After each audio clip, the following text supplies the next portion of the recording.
여러분 안녕하십니까? 뉴스라이브 문을 엽니다. 항공기가 돌아오고 양식장에 물고기가 얼어 죽고 어제는 지하철 2호선이 멈춰서고 하루하루 강추위로 인한 사건 사고가 끊이지 않고 있습니다. 오늘 또다시 가장 추운 날씨를 기록했죠. 하지만 불변의 진리가 있습니다.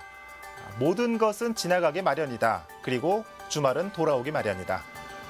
1월 26일 금요일 뉴스라이브 지금부터 시작합니다. 오늘의 헤드라인입니다. 대규모 연극과 뮤지컬에 밀려 소극장들이 운영난을 겪고 있습니다. 전통 있는 소극장들도 사라지는 추세입니다. 최근 지하철 6호선 연장 사업에 적신호가 켜지면서 신내동 차량기지 이전도 비상이 걸렸습니다. 종로구 평창동의 한 육교를 두고 보행 안전을 위해 필요하다, 불필요하다는 의견으로 주민들이 나뉘고 있습니다. 유영민 과학기술정보통신부 장관과 유료방송업계 관계자들이 만나 방송시장 개선과 고용 안정에 대해 머리를 맞댔습니다.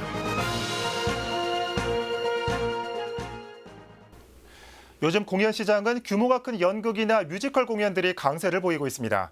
이렇다 보니 소극장 공연들은 고전을 면치 못하고 있습니다. 이런 세태를 반영하듯 역사가 깊은 소극장들도 줄줄이 운영난을 겪고 있습니다. 첫 소식 진기훈 기자입니다. 5년 동안 극단을 운영해온 김민섭 씨. 점점 더 어려워지는 극단 운영이 힘들다고 토로합니다. 수입 뮤지컬이나 대규모 연극에 밀려 소극장 연극이 맥을 못 추고 있는 요즘. 소극장들의 임대료까지 오르면서 극장 대관료를 포함한 작품 제작비도 치솟고 있는 겁니다. 소극장에서 공연을 하는데 그 소극장 임대료 자체가 비싼 거죠. 그러니까 작품을 만드는데 작품 제작비가 너무 비싼 거죠. 소규모 극단들의 위기는 곧 소극장의 위기로 이어지면서 역사가 깊은 소극장들까지도 운영에 타격을 입고 있습니다. 1975년 개관한 3일로 창고극장은 고질적인 운영난을 겪으면서 수차례 주인이 바뀌었습니다. 현재는 오는 6월 재개관을 앞두고 폐관한 상태. 1976년 개관한 세실극장은 지난 7일 공연을 끝으로 결국 문을 닫았습니다. 소극장 연극의 맥을 이어왔지만 월 1,300만 원을 호가하는 임대료가 운영의 발목을 잡은 겁니다. 그리고 이제 결국 임대료죠. 돈 문제지. 돈 문제를 해결하지 못했기 때문에 그게 이제 없어진 거였고. 비싼 임대료를 견디기 위해 높은 대관료를 요구할 수밖에 없는 극장과 비싼 대관료 때문에 공연을 올릴 수 없는 극단. 서로 꼬리를 무는 연극계의 위기가 찾아오면서 소극장 연극 문화는 점점 사라지고 있는 겁니다. 이제 결국에는 이거를 문화로서 보는 게 아니라 돈으로서 보게 된다면 임대료가 올라갈 수밖에 없잖아요. 근데 그런 것들을 좀 지켜줄 수 있는 제도들이 좀 필요하다고 생각을 하거든요. 관객과 가까운 곳에서 소통할 수 있는 소극장 연극. 높은 임대료와 점점 더 열악해지는 제작 환경으로 위기를 맞고 있습니다. 딜라이브 서울 경기 케이블 TV 진기훈입니다. 중랑구 신내동에는 6호선 차량기지가 있습니다. 구는 6호선 연장을 통해 차량기지 이전을 꾀하고 있는데요. 하지만 사업성 확보와 인근 경기도 지자체와의 협의 등 넘어야 할 산들도 많습니다. 보도에 김동은 기자입니다. 6호선 신내 차량기지 이전은 중랑구의 역점 사업 중 하나입니다. 차량기지를 이전하고 첨단 산업단지를 조성하겠다는 계획인데 6호선 연장이 필수 조건입니다. 이에 인근 구리시와 함께 2008년부터 6호선 연장을 추진해온 상황. 하지만 최근 6호선 연장 사업에 적신호가 켜졌습니다. KDI의 예비 타당성 조사에서 경제성이 0.49로 낮았기 때문입니다. 결국 사업성을 높일 만한 새로운 대안이 필요한 실정입니다. 6호선 연장분 저희가 이제 지금 추진하더라도 예타결과가 제대로 나오더라도 이런 건 이제 연장하려면 10년 이상 소요하기 때문에 저희도 그 차량 기지 이전은 6호선 연장과 맞물려서 장기적으로 지금 검토를 하고 있는 단계입니다. 구리시까지 6호선이 연장되더라도 차량 기지 이전은 쉽지 않습니다. 현재 구리시에 차량 기지를 이전할 만한 부지가 없기 때문입니다. 이에 중랑구는 부지 확보가 가능한 남양주시까지 6호선 연장을 고려하고 있지만 예산 문제 등 풀어야 할 숙제도 산적해 있습니다. 6호선 연장에 대해서도 긍정적으로 생각을 하고 있습니다. 단지 이 철도의 그 어떤 연장이라든지 건설은 워낙 방대한 비용이 들어가기 때문에 시 재정이라든지 도 재정을 봐서 장기적으로 검토해야 할 사항이라고 지금 얘기를 하고 있는 중입니다. 한편 6호선 연장 사업은 신내역에서부터 구리도매시장 사거리역까지 총 4.04km를 연결하는 광역철도 사업으로 사업비 3,785억 원을 투입해 2025년 개통을 목표로 하고 있습니다. 딜라이브 서울 경기 케이블 TV 김동훈입니다.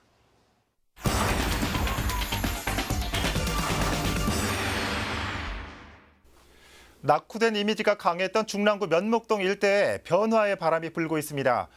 주민센터를 중심으로 한 복합 행정타운 조성에 속도가 붙고 있는 겁니다. 현장에 나가 있는 취재기자, 오늘은 전화로 연결해 보겠습니다. 김동훈 기자. 네, 저는 지금 중랑구 면목동에 나와 있습니다. 네, 이른바 복합 행정타운 어떻게 추진되는 사업입니까? 네, 제가 지금 나와 있는 이곳 면목 4동에는 이 주민센터와 그 옆으로 공영주차장, 등기소, 구민회관 등이 줄지어 들어서 있습니다. 예. 이 일대는 이렇듯 행정기관과 문화시설이 다수 위치해 있는데요. 하지만 지어진 지 오래돼 낙후도 됐고 특히나 이 면목동 지역에는 문화나 복지시설이 부족한 것도 사실입니다. 예. 이에 구가 지난 2016년부터 주민센터를 중심으로 한 새로운 복합행정타운 조성을 추진해 오고 있는 것입니다. 네. 이 복합 행정타운이라면 이 행정기관을 비롯한 여러 시설이 들어온다는 거겠죠? 구체적으로 어떤 시설들이 조성되는 겁니까? 네, 그렇습니다. 이곳에는 행정기관과 이 주민들을 위한 시설이 계획되고 있습니다. 예. 우선 기존에 있던 오래된 구민회관과 주민센터가 새로 들어서게 되고 네. 이와 함께 공영주차장과 근린생활시설이 들어옵니다. 또 특히 청년층을 위한 임대주택이 복합 건설되는 것도 특징입니다. 예. 그렇다면 이 복합 행정타운 조성 현재 어느 정도 단계에 와 있고 언제쯤 마무리되는 사업이죠? 네, 현재 이 복합행정타운 조성은 그야말로 계획 단계라고 볼 수 있습니다. 네. 이 구는 지난 2016년부터 추진해 왔는데요. 지난해 연말 국토교통부의 노후 공공청사 복합개발사업지 공모사업에도 선정되면서 속도가 더욱 붙게 된 것입니다. 네. 네, 그런데 하지만 동시에 풀어야 할 숙제도 있습니다. 현재 이 사업지 중 상당 부분이 서울시 소유의 땅인데요. 예. 서울시와 개발 방식을 두고 이견을 보이고 있기 때문입니다. 이 구는 사업 대상지를 나눠서 순차적으로 단계별로 추진하려고 하지만 시는 이 인근의 청소년 수련관과 임대아파트 등을 포함시켜 사업을 추진하려고 하기 때문입니다. 예. 또 중랑구청은 LH공사를 시공사로 하지만 시는 SH공사만이 사업을 시행하여야 한다고 주장하며 엇갈리고 있습니다. 예. 이와 맞물려 현재 양기관은 시유재산 소유권 이전을 두고 소송도 진행 중에 있는데요. 1심에서는 중랑구청이 패했습니다. 2심을 앞두고 있는데요. 2심 결과도 많은 주민들이 주목하고 있습니다. 이렇듯 복합행정타운 조성이 원만히 진행되기 위해서는 해결해야 할 부분도 많은 상황입니다. 예. 네, 지금까지 중랑구 면목동에서 전해드렸습니다. 네, 김동훈 기자 잘 들었습니다. 이 문화와 복지, 행정을 한 번에 잡을 수 있는 이번 복합 행정타운에 거는 지역 내 기대감이 큰 것 같습니다. 앞으로 진행 상황 계속해서 전해드리도록 하겠습니다. 중랑구 연결해봤습니다.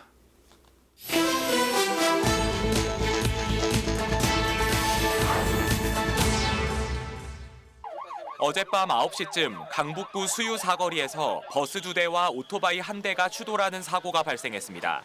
경찰은 교차로에서 신호를 위반하고 직진하던 120번 버스가 좌회전하던 151번 버스 우측면을 들이받았고 여기에 신호를 위반해 직진하던 오토바이가 충돌하는 두 버스 사이에 끼어들었다고 밝혔습니다. 이 사고로 오토바이 운전자가 중상을 입고 인근 병원으로 이송됐으며 버스 승객 20명이 경상을 입고 인근 병원으로 이송됐습니다. 어제 아침 9시 40분쯤 마포구 동교동의 한 패스트푸드 음식점 주방에서 화재가 발생했습니다. 불은 햄버거 패티를 가열하는 기구에서 시작돼 주변 환풍기와 전선 등으로 옮겨 붙었고 20여 분 만에 진화됐습니다. 인명피해는 없었으며 소방서 추산 250만 원의 재산 피해가 발생했습니다. 오늘 새벽 1시 40분쯤 강남구 역삼동의 한 음식점에서 화재가 발생했습니다. 냉온풍기 연결 배선에서 전선이 합선되면서 시작된 불은 음식점 내부 일부를 태워 650만 원의 재산 피해를 냈고 인명 피해는 없었습니다. 뉴스라이브 사건 사고였습니다.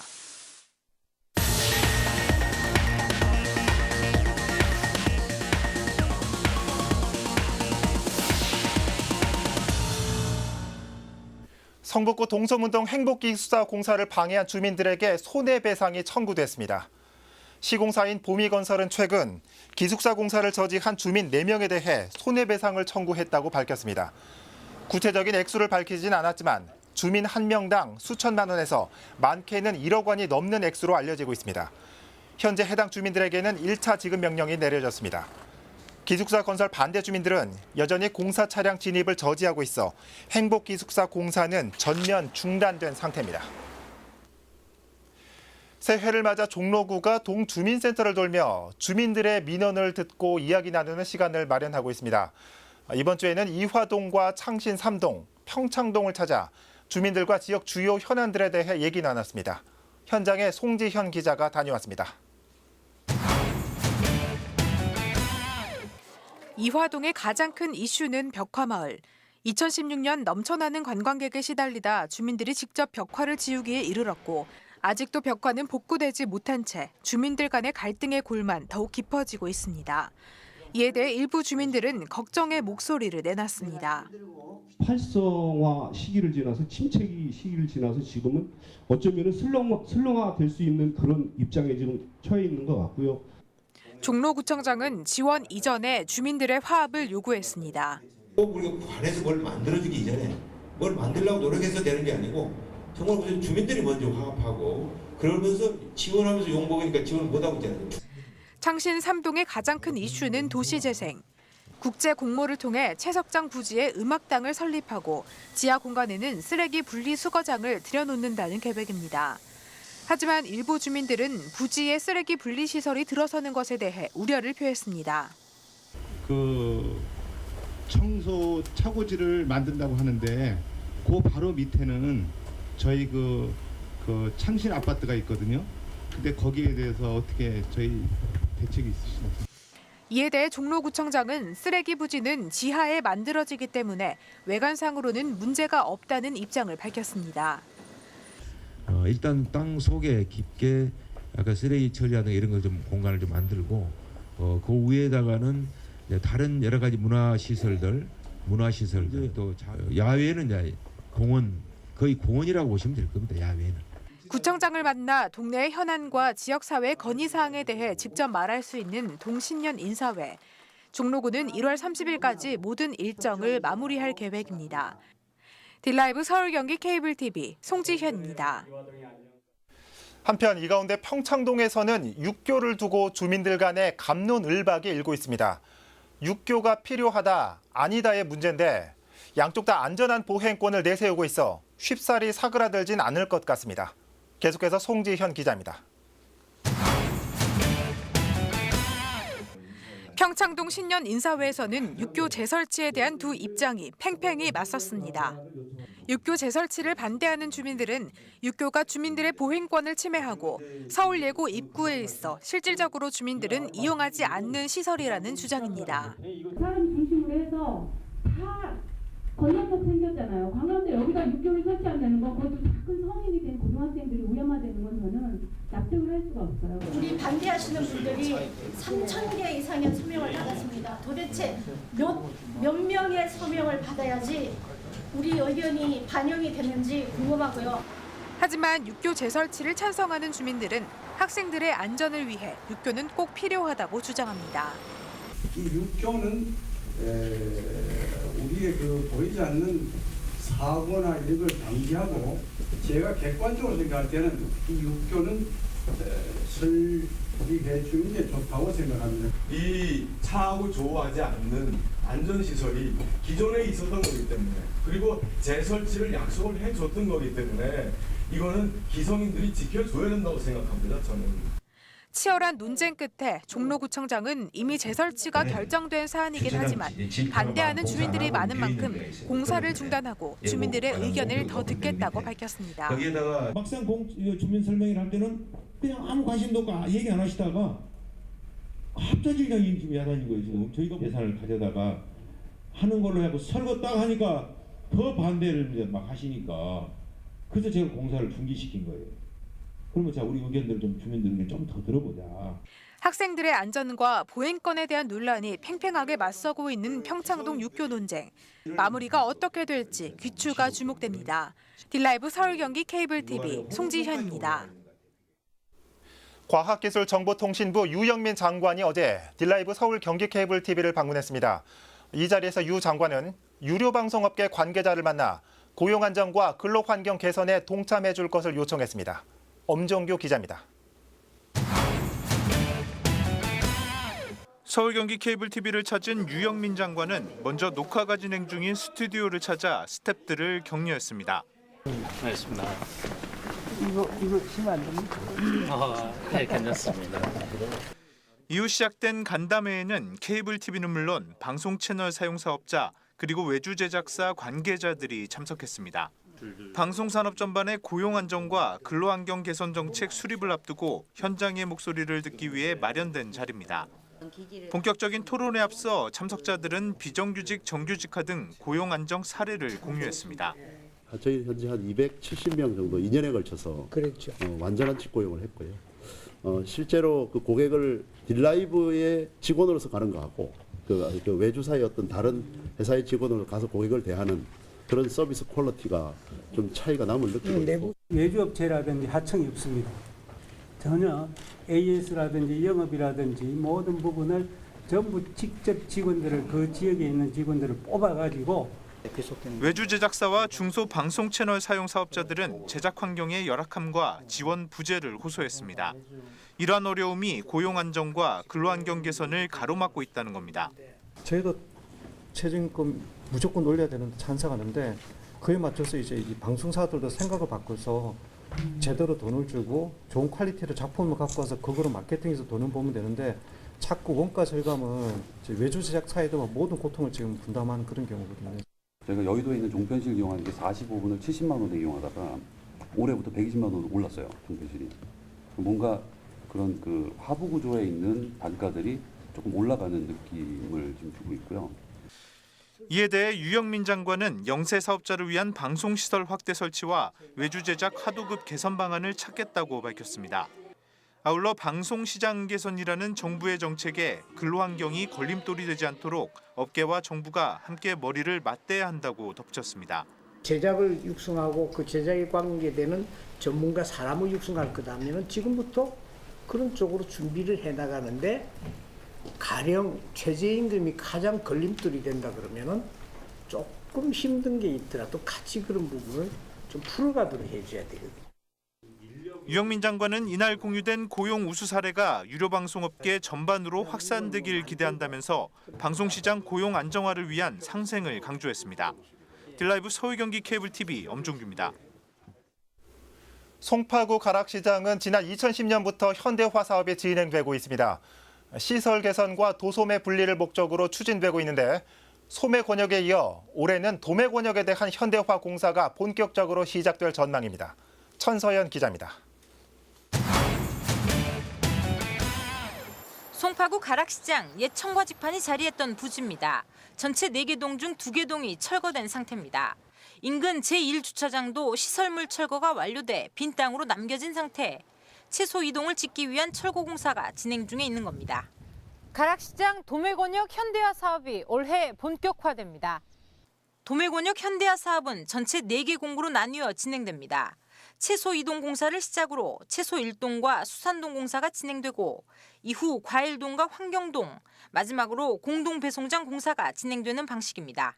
현재는 제1공구인 청과직판 철거와 이 자리에 채소 이동을 짓기 위한 건축 심의 등 설계 작업이 진행 중으로 설계가 마무리되는 3월쯤 도매권역 현대화 공사가 본격적으로 시작될 전망입니다. 또 1공구 공사가 진행 중인 올 하반기에는 채소 1동과 수산동이 들어설 2공구에 대한 설계도 병행됩니다. 지금 가장 가락시장의 문제가 됐던 주차, 교통 문제가 해소될 거로 생각하고 있습니다. 그리고 그동안 시장에 부족했던 공동 배송장이 생김으로 인해 가지고 새벽 시간대 혼란스러웠던 그 주차 문제가 해소될 거로. 가락시장 현대화 사업과 관련된 전체 예산은 7,400여 원. 올해 본격화되는 가락시장 도매권역 현대화 공사는 오는 2025년까지 단계별로 향후 7년간 진행될 전망입니다. 딜라이브 서울 경기 케이블 TV 천선입니다. 독서 습관은 어릴 적부터 길러주는 게 중요합니다. 일찍부터 책을 자주 접하는 게 중요할 수밖에 없는데요. 성북구가 올해부터는 성북구에서 태어난 모든 아기들에게 첫 선물로 그림책을 선물한다는 계획입니다. 이혜진 기자입니다. 6살 난 아들을 키우고 있는 이민정 씨. 요즘 아이의 독서 습관을 길러주기 위해 부단히 노력하고 있습니다. 잠자리에 들기 전 꾸준히 책을 읽어주고 때론 집 근처 도서관을 찾아 아이와 함께 시간을 보냅니다. 예전에 저 같은 경우는 생각해보면 위인 전집만 있었던 것 같아요. 근데 지금 생각해보면 되게 재미없었거든요. 좀 글밥도 너무 많고 딱딱하고 그랬는데 요즘은 이렇게 다양하게 나오니까 애기 좀 기질이나 수준에 맞춰서 이렇게 접해하게 해주려고 노력하는 편이에요. 이처럼 아이들의 독서 습관을 중요하게 여기는 부모들이 많습니다. 그만큼 책을 통해 배울 수 있는 것이 많기 때문. 이 같은 분위기에 힘입어 성북구도 2012년부터 북스타트 운동을 시작했습니다. 책과 함께 인생을 시작하라는 의미로 아이들에게 책을 선물하는 하나의 문화 사업입니다. 하지만 신청자에 한해 책을 제공하다 보니 지급률이 20-30%대에 그쳤던 상황. 이에 성북구는 올해부터 관내에서 출생하는 모든 아기들에게 책을 선물하기로 결정했습니다. 전체적으로 그 지급을 하기 위해서 출생 신고 시에 지급하는 걸로 확대하게 되었습니다. 엄마가 읽어주고 아기가 볼 수 있는 그림책으로 선정을 했으며 책은 우리 구립도서관 사서분들과 협의해가지고 분기별로 바뀔 수가 있습니다. 다만 지난해 출생한 아기의 경우 오는 4월 30일까지 구립도서관에 신청하면 책꾸러미를 제공받을 수 있습니다. 한편 성북구는 오는 3월부터 엄마와 아기가 함께 참여해 책을 갖고 놀 수 있는 북스타트 데이를 운영할 계획입니다. 딜라이브 서울경기 케이블 TV 이혜진입니다.